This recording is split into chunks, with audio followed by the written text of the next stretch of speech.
Kan jeg jo bare sige, at Lars Christian Lilleholt, jeg sidder over her med dig på Strynø, ja, hvor vi har været over at besøge et retreat for veteraner.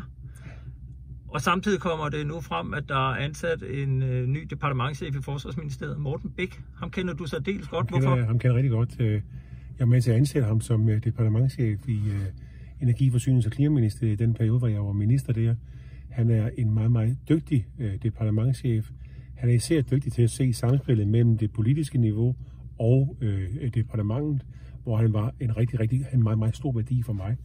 Jeg er også sikker på, at han vil have store evner og gode i forhold til at få ryddet op i Forsvarsministeriet.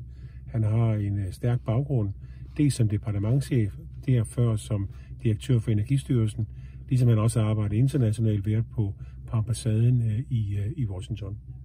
Man kan sige, at Forsvarsministeriet står jo over for massive problemer med en række sager, der bliver undersøgt både med Forsvarets efterretningstjeneste, med Forsvarsministeriets ejendomsstyrelse, og så er der noget, der tyder på, at der har været en ledelseskultur, der ikke har været den allerbedste, og som formentlig har forgrenet sig ned igennem systemet.